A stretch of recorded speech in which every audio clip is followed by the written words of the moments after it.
بسم اللہ الرحمن الرحیم۔ محترم حضرات اور خواتین اسلام، بالخصوص تاجر برادری سے تعلق رکھنے والے احباب، آپ حضرات اس بات سے بخوبی واقف ہیں کہ ہمارا اپنا ملک اس وقت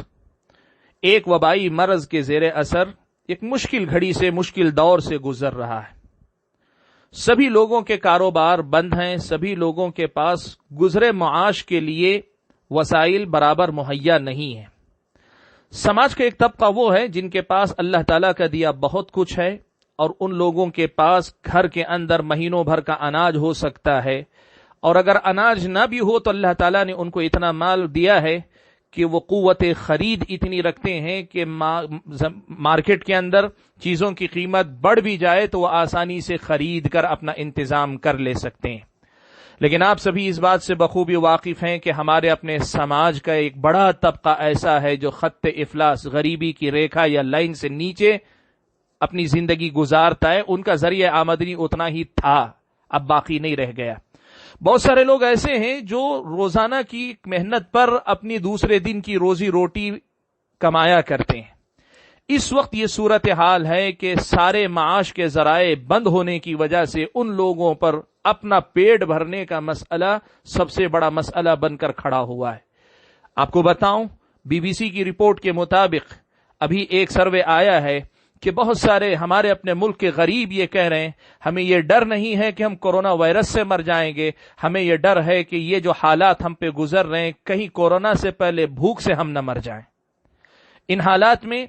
پورے سماج کی ذمہ داری بنتی ہے کہ ہم ان غریبوں کے بارے میں سوچیں۔ لیکن تاجر برادری سے ہماری خصوصی گزارش یہ ہے کہ تجارت کی دنیا میں یہ اصول ہے کہ مال کی سپلائی چین جب کٹ جائے یا مال کی سپلائی رک جائے تو قیمتیں بڑھ جاتی ہیں، لیکن وہیں تاجروں کے اندر ایک مزاج یہ بھی ہوتا ہے کہ ایسے موقع پر وہ اسے اپنی کمائی کا موسم اور مناسبت سمجھتے ہیں۔ اللہ کے لیے ہم آپ سے یہ گزارش کرنا چاہتے ہیں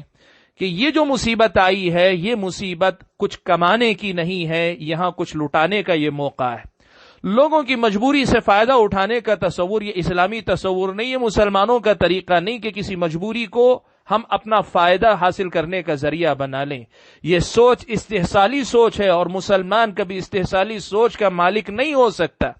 اور اس وقت ملک پر جتنی خطرناک صورتحال آئی ہے، ایسے موقع پر آپ بھائیوں کی یہ ذمہ داری بنتی ہے کہ آپ خاص طور پر اس کی فکر کریں کہ مارکیٹ میں کم سے کم قیمت پر اناج مہیا کرائیں، اور ہم یہ گزارش کریں گے کہ اس سلسلے میں اگر مال آپ تک نہیں آ رہا ہے، آپ کہیں جا کے خرید کر لا سکتے ہیں تو لائیے، لیکن اس وقت مال کمانے کے بجائے لوگوں کی زندگیاں کمائیے، لوگوں کی پیٹ کی بھوک بجھا کر ان کی دعائیں کمائیے، لوگوں کی اپنی ضرورتیں پوری کر کے ان کی زندگی کے آرام سے اپنی زندگی میں آرام لانے کی کوشش کیجیے۔ دیکھیے، ہماری اپنی سوچ بڑی محدود ہوگی اگر ہم پیسہ کمانے ہی کو کمائی سمجھیں۔ اصل کمائی یہ ہے کہ ہم انسان کمائیں، انسانوں کی محبت کمائیں، انسانیت کمائیں۔ ہم اپنی انسانیت کا ثبوت دیں، ہماری اور آپ کی ذمہ داری بنتی ہے۔ ہم یہ نہیں کہیں گے کہ آپ نقصان کر لیں، لیکن ہم یہ ضرور کہیں گے کہ آپ اس موقع پہ فائدہ اٹھانے کی بات نہ کریں، اور کوشش یہ کریں ذخیرہ اندوزی نہ کریں، مارکیٹ سے چیزوں کو غائب ہونے نہ دیں، بلکہ کوشش کر کے لوگوں کی جو ضرورت کی چیزیں ہیں ان کو مارکیٹ میں لائیں اور مناسب قیمتوں پہ لائیں۔ ایسا نہ ہونے پائے کہ چیزیں کم آ رہی ہیں مارکیٹ میں تو قیمت بڑھ جائے۔ آپ تاجر برادری سے تعلق رکھنے والے لوگ ہیں، اللہ تعالیٰ کی مرضی کے بعد قیمتیں بڑھانے اور گھٹانے کے گر آپ کو پتہ ہے، آپ کو آتا ہے کہ کیسے کسی چیز کو مارکیٹ میں سستا کیا جاتا ہے اور کیسے مہنگا کیا جاتا ہے۔ سوسائٹی کی سب خدمت کر رہے ہیں، ڈاکٹر اپنی جان خطرے میں ڈال کر خدمت کر رہے ہیں، تو تاجر برادری کی یہ ذمہ داری بنتی ہے کہ اس موقع پر وہ سماج کی اس حیثیت سے خدمت کریں کہ لوگوں کو ان کی ضرورت کی چیزیں مناسب دام پر مہیا ہو سکیں۔ اور اگر آپ لوگ اپنی ایسوسیشن کے ذریعے ایسا بھی کچھ کر سکیں کہ ایک محدود مقدار میں غریب لوگوں تک اناج پہنچانے کے لیے، پانی پہنچانے کے لیے، ضرورت کی چیزیں پہنچانے کے لیے اگر کوئی چیریٹی کی بیس پر، صدقہ و خیرات کی بیس پر ہی صحیح کچھ لوگوں تک پہنچا سکتے ہیں اپنی کمائی کا کچھ حصہ، تو بہت زیادہ آپ کی طرف سے سوسائٹی کی یہ خدمت ہوگی اور یہ آپ کی ذمہ داری بنتی ہے۔ میں آپ کو بتاؤں، پیارے نبی صلی اللہ علیہ وسلم نے ایسا کرنے والے تاجروں کو بڑی خوشخبریاں اللہ کے نبی صلی اللہ علیہ وسلم نے دی ہیں۔ پیارے نبی صلی اللہ علیہ وسلم سے حضرت ابو ہریرہ رضی اللہ تعالیٰ عنہ روایت فرماتے ہیں کہ رسول اکرم صلی اللہ علیہ وسلم نے فرمایا کہ من انظر معسرا، کسی تنگ دست آدمی کو اگر کوئی مہلت دیتا ہے کہ ٹھیک ہے لے جاؤ، جب فرصت ہو تب ادا کر دینا،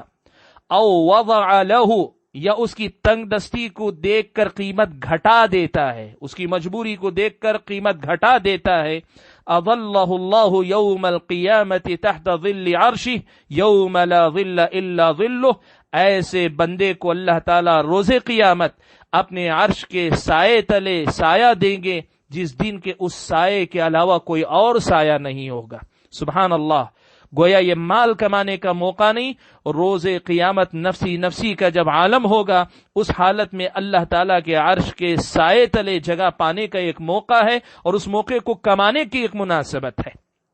پیارے نبی صلی اللہ علیہ وسلم سے صحیح بخاری و مسلم کے اندر ایک واقعہ یہ بھی وارد ہے، حضرت ابو ہریرہ رضی اللہ تعالیٰ عنہ ہی سے روایت ہے، فرماتے ہیں کہ رسول اکرم صلی اللہ علیہ وسلم نے فرمایا کہ ایک تاجر تھا، ایک قصہ اللہ کے نبی نے سنایا کہ ایک تاجر تھا جو لوگوں سے قرض پر لین دین کیا کرتا تھا۔ اب قرض دے دیتا، لیکن ادائیگی کا جب وقت آتا اور وہ آدمی دیکھتا فَإِذَا رَأَى مُعْسِرًا، اگر دیکھتا کہ کوئی آدمی تنگ دست ہے، ادا نہیں کر پا رہا ہے، تو وہ آدمی اپنے جو لڑکے ہیں، اپنے ماتحتوں سے کہتا قال لفتیانہ تجاوزوا عنہ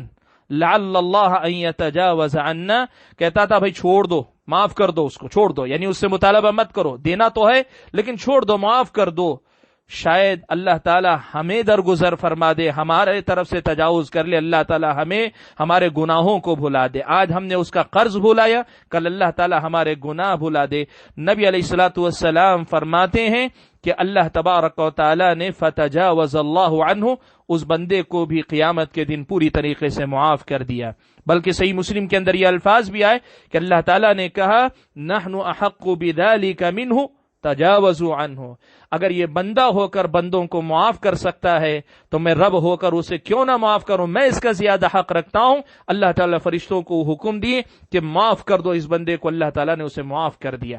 ہم یہ حدیث آپ کے سامنے اس لیے سنا رہے ہیں کہ یہ مسئلہ صرف آپ کا اخلاقی فریضہ ہی نہیں، یہ آپ کی جنت کمانے کا اتنا عظیم موقع ہے، اپنے گناہوں اور کوتاہیوں کو معاف کروانے کا اتنا اہم موقع ہے، اسے اپنے ہاتھ سے جانے نہ دیں۔ سماج کا ہر طبقہ اپنی اپنی ذمہ داری ادا کرے گا، یہ مصیبت نہیں، آسان ہو جائے گی، اور اللہ تعالیٰ کی طرف سے یوں کہیے یہ صرف ان بیماروں کی آزمائش نہیں جن کو اللہ نہ کرے یہ بیماری لگی یا لگنے والی ہے، یہ پورے سماج کی آزمائش ہے۔ اب یہ دیکھنا ہے کہ سماج کا کون سا طبقہ اپنی اپنی ذمہ داری ادا کر کے کامیاب ہوتا ہے اور کون ناکام ہوتا ہے۔ ہم آپ سے درخواست کرتے ہیں کہ آپ اپنے حصے کا کام پوری دل جمعی کے ساتھ کیجئے، پوری محنت کے ساتھ کیجئے، لوگوں کے لیے ضروریات فراہم کرنے پر بھی محنت کیجئے، اور کم سے کم دام اور قیمت پر لوگوں کی مدد کیجئے۔ اللہ تعالیٰ آپ لوگوں کے اس عمل کو قبول فرمائے، آمین۔ وآخر دعوانا الحمد للہ رب العالمین۔